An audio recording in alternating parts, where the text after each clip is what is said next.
Citizens Against Burning of Tires, or CABIT, is a team based in the Brookfield area of central Nova Scotia, which is a 15-minute drive from the town of Truro and 1 hour from Halifax, Nova Scotia.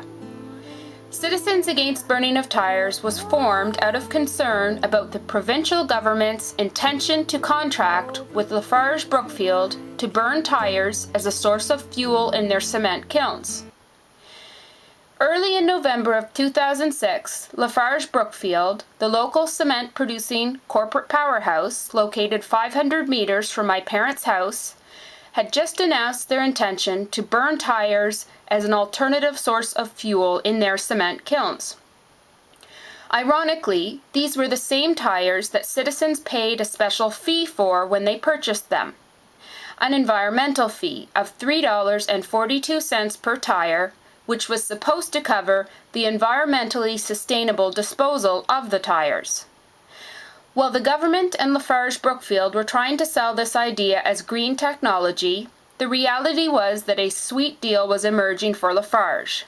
Not only would they be receiving all of Nova Scotia's tires as fuel for free, they would be paid on top of that for environmentally disposing of these tires. Never mind the risks to the environment and to human health. Lafarge Brookfield and the Nova Scotian government would have preferred the issue had been kept hush-hush. Citizens began working to organize a meeting, rent a hall, conduct their own research, inform the public, and invite the press and politicians. Later that month, citizens had organized a meeting. They expected a few people to show up. The public, however, were not only concerned, they were angry. Almost 300 people showed up from Brookfield and from the surrounding area. And while this number might seem small in a city like Toronto, it was huge for the location and given the population. Brookfield boasts a population of around 300. That night, Lafarge presented their proposal, concerned citizens presented their points of view, and the press documented. There was a microphone at the back of the room for anyone who wanted to express their concerns. Many people had prepared questions and had done their own research. We were ready to ask questions and express concerns. A young mother came forward. She introduced herself and explained that she had 2 children and that she wanted to raise her family in the area. She had done some research. She said that Lafarge was an old plant that had not been updated and had poor emission controls, and that she was very concerned. The MLA, Brooke Taylor, was present through the meeting, but did not come forward until the very end. He warned everyone that there would be no fear-mongering and told the crowd that he had everything under control, that he had appointed a commission on the issue. People were very upset, and this response made them fear that the government had every intention of protecting Lafarge Brookfield. As my mother put it in the newspaper article written after that meeting, Brookfield, Nova Scotia is Lafarge country, so many people in the area are employed by them or have loved ones employed by them. People remained concerned. They felt betrayed by the local government. It seemed like a decision had already been made and that the government had gone behind their backs to award this contract to Lafarge. This is the point where I came in. I had just arrived home from a term in Manchester, England, to a festering citizens' movement. Since the concerned citizens were meeting in my parents' living room, I was drawn into their fold. They were especially happy for my presence when they realized I had full university library access to all the major science databases. Toward the end of one of the Sunday afternoon organizing meetings, we came up with the acronym for our group, Citizens Against Burning of Tires, or CABIT. The most important task I undertook for CABIT was that of in-house researcher. With my university library access, on my parents' dial-up internet, I spent hours accessing relevant research studies and data related to tire burning. I would pass the research on to my dad, who has a background in science and agriculture. It was his role to assess and summarize the data. We also worked as a team to compose colorful posters informing the public of what was happening.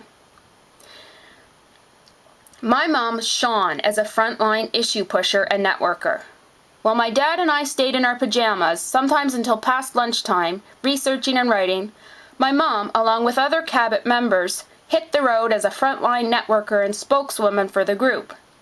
She fielded journalists' calls and interviews, visited MLAs, collected petitions, emailed and organized meetings.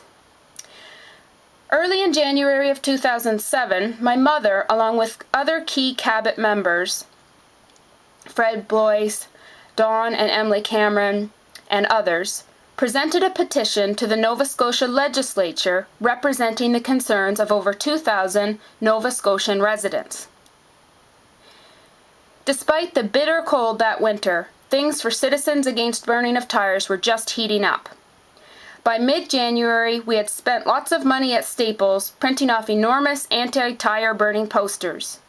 We gathered Cabot supporters, bullhorns, balaclavas, music, speakers, the media. The Minister of the Environment has backed off a controversial plan to burn our old car and truck tires in Brookfield. Mark Parent says it makes more sense to turn the tires into products rather than pollution. Catherine Morse with the story. The plan would have saved this cement plant about $2 million a year. Lafarge wanted to take old tires and burn them as cheap fuel. To sweeten the deal, the provincial government was going to pay the company $2.5 million a year to burn the tires, funded by a recycling tax. But people living downwind raised a stink. Today, the Environment Minister says tire burning is not an option, at least not here and not now.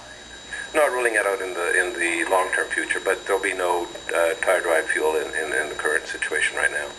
Every year, Nova Scotians throw out about 900,000 old tires. Last year, 3 companies, 2 recyclers and Lafarge, bid on a disposal contract. The province's Resource Recovery Fund Board. The Resource Recovery Fund Board is really going to have to look at itself in the mirror and say, how did we get to this point where they became the advocates for burning of tires? That's not what the RRFB is about. When we set the RRFB back in the early 90s, set it up, was to reduce and recycle and reuse and create employment in Nova Scotia. And that has not been done. That has not been approached here. The minister says he's ruled out tire burning in Brookfield because of health concerns. And he says a study he commissioned found there is a market for recycled tires. We're going to move as quickly as we can to have a made in Nova Scotia solution that, as I said, looks basically at those 3 areas of engineering fill, of septic systems, and of mulch for landscape. But it could take years to develop those made in Nova Scotia solutions. In the meantime, most of our old tires will continue to be trucked to a Lafarge plant in Quebec, where they won't be recycled, they'll be burned. Catherine Morse, CBC News, Halifax. We were David, we went up against Goliath, and lo and behold, we won. Just goes to show what a group of caring, concerned citizens. 1, 2, 1, 2, 3, 4.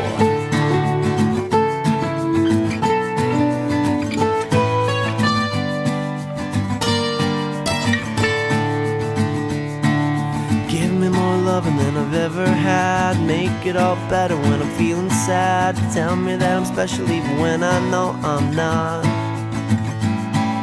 Make it feel good when it hurts so bad. Barely getting mad, I'm so glad I found you.